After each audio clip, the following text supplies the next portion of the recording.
Gavin Newsom hates women. There's no other way to put it. Gavin Newsom clearly does not respect women because he's perfectly fine with men coming in and taking over women's sports. And that's what's happening right now in California. There's a story all over the news. President Trump is talking about it. Megyn Kelly's talking about it. Every news show is talking about it. We're going to break it down right here. So AB Hernandez, who is a boy, took first place in the California Interscholastic Federation state qualifier in the girls' long jump. Now, this person clearly looks like a man, walks like a man, talks like a man, also has an Adam's apple the size of Alabama. So this person trying to couch themselves as a woman, no, we are not buying it. But of course, when you can't hack it in the guys category, you're going to come over to the girls category and try to infiltrate and take a gold medal, a trophy, a scholarship from a young woman who has worked her ass off. Some of these girls, we talked about this with Riley Gaines, Paula Scanlon, so many women recently who've lost out on scholarships and medals to men who come in at the last minute. And from the left, with someone like Gavin Newsom, you are full of crap because Gavin Newsom wants to preach about diversity and uplifting women. We have to support women. You're full of crap because clearly you're fine with men coming in and taking all that women have worked for at the last minute, especially these young girls. So AB Hernandez is all over the news. But just 2 months ago, Gavin Newsom told Charlie Kirk he didn't want men and women's sports. So what is it? Do you want men and women's sports? Do you not? Are you okay with it? Are you going to come down on the right side of history? We have a clip. Let's take a look and then discuss. So like you right now should come out and be like, you know what? The young man who's about to win the state championship in the long jump in female sports, right. that shouldn't happen. You as the governor should step out say no. No, and I appreciate. But like, would you do something like that? Would you say no men in female sports? Well, I think it's an issue of fairness. I completely agree with you on that. So that's easy to call out, the unfairness of that. So Gavin Newsom at that point said it was unfair for men to be in women's sports. But Gavin Newsom, where are you now? Because your state is descending into chaos. This is an 80-20 issue, right? Even according to the New York Times, the liberal left-wing New York Times that capitulates to the pro-Palestine mob, even they said 80% of Americans do not want men and women's sports. But Gavin Newsom, maybe this is a hill he wants to die on. Maybe he has amnesia and he doesn't remember telling Charlie Kirk that whatsoever. But let me tell you a little bit more about AB Hernandez, right? We put together all these notes. My team, we were up all last night researching because these stories really tick me off. And if you remember, if you watched my very first episode of Spot On with Link Lauren a few weeks ago, I spent the first 5 minutes telling you about my political ideology. And I said, I don't want men and women's sports. I don't want open borders, and I don't want wars around the world. I don't want sky-high inflation. I am a common sense, practical kind of guy. It is nonsensical and insane that we even have to discuss men being in women's sports. So let's talk about AB Hernandez. Hernandez had previously won a triple jump contest by roughly 3 feet in March and is slated to compete in the CIF state championship in Fresno on Friday and Saturday. He is, of course, favored to win because you know what? He's a man, everybody. That's why you're favored to win. Me, I'm a guy. Even if I competed against the girls, I would have my ass handed to me because I am not the pinnacle of athleticism. But AB Hernandez, you couldn't hack it in your own category, so you have to come and steal trophies from young girls who work their asses off. So Donald Trump, President Trump, who is hard line on this issue defending women, he put out a post on Truth Social that caused waves all across the internet. Let me read you an excerpt from the Truth Social post.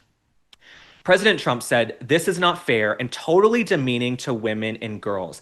Please be hereby advised that large-scale federal funding will be held back, maybe permanently, if the executive order on this subject matter is not adhered to." The governor himself said it is unfair.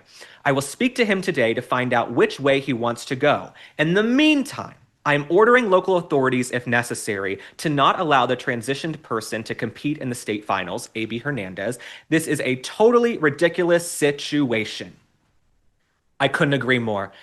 Thank you, President Trump. This is a bipartisan issue. There are some of you who love President Trump, some of you who don't love President Trump, some of you are lukewarm, some of you are apolitical, and you don't care whatsoever. But almost everyone in the country agrees Men should not be in women's sports. And President Trump signed an executive order. It was one of the most beautiful days I've ever seen in American history, actually. The iconography, the moment, the patriotism, President Trump surrounded by all these young women and girls who are incredibly hardworking athletes. It was a beautiful moment. The executive order was incredible. And it's what 77 million Americans voted for. They do not want men in women's sports. And the left has tried to tell us this is not a big issue. This is a cultural issue.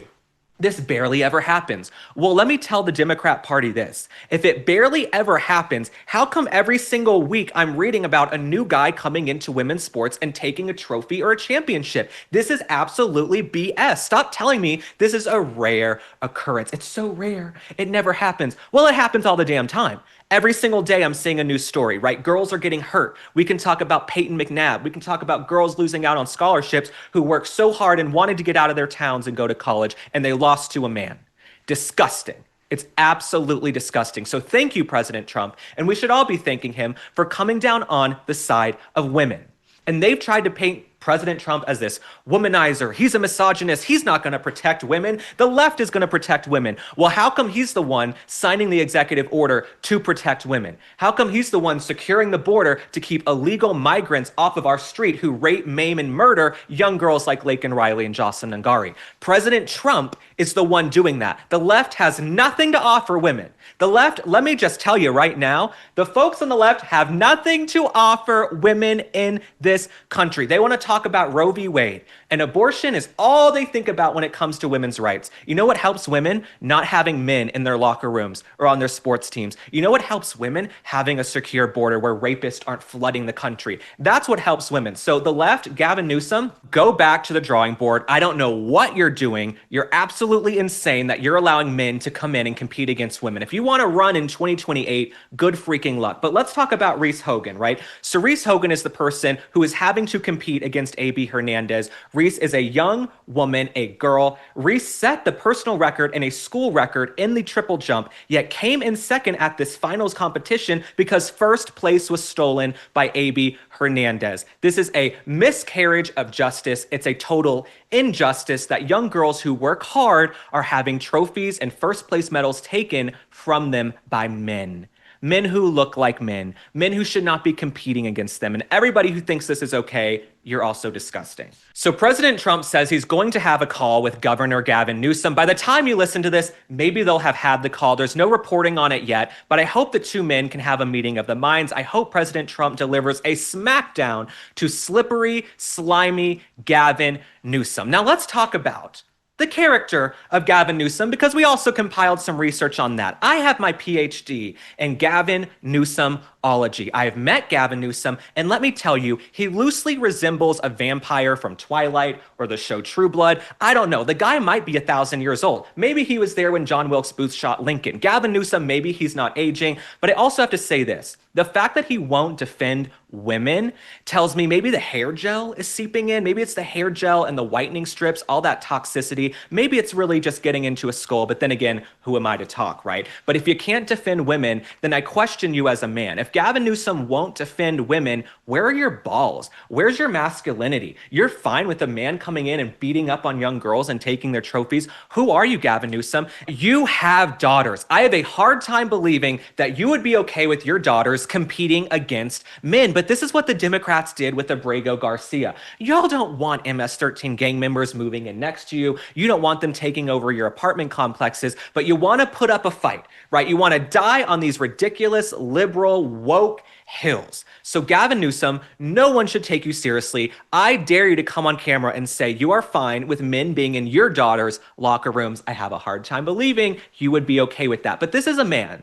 Gavin Newsom is a man. If we're talking about the character, he shut down his state. He told you couldn't get together with friends and family. You had to stay home and rot. And then he went out to a Michelin star restaurant called French Laundry for a fancy, highfalutin meal. This is what the liberal Democrat elites are all about. Gavin Newsom, Kamala Harris, his best friend, they want to look down on the forgotten men and women of this country, the working class of this country, who are the backbone of the United States of America. They want to look down on you and laugh while they're out having Michelin star meals. That is who Gavin Newsom is. While he's out having Michelin star meals, you are inside away from friends and family being told to shelter and stay in place and social distance. He is full of crap.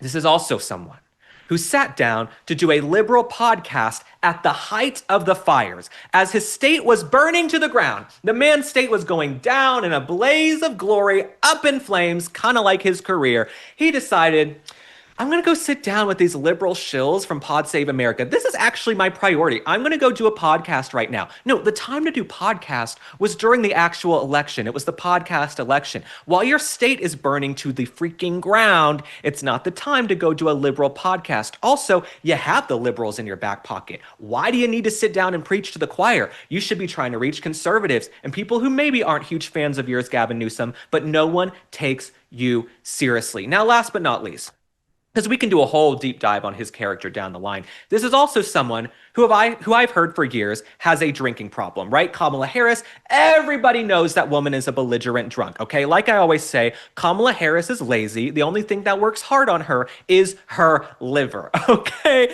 Kamala Harris, she's downing boxes of wine at night and she's having breakfast, which is basically a bottle of aspirin. That's Kamala Harris. Gavin Newsom, her good buddy, he lied. He lied. He had a drinking problem back in the day. He basically let everyone believe he went to rehab, he got better, he was in a 12-step program. For 10 years, he let people believe this. Between 2007 and 2018, 11 years, he let people believe this. And then he finally said, well, there was no rehab. I just stopped. There was no treatment, nothing like that. I just stopped because it was a good thing to stop. I'm here to tell you, a sober man whose brain is functioning properly doesn't want guys and girls sports, doesn't go out to a Michelin star meal when they're the governor of the state and they just shut it down, right? This is a very sick individual. Gavin Newsom is sick. And when I met Gavin Newsom at the Reagan Library in September of 2023, I got to speak to him briefly. I got to witness his team.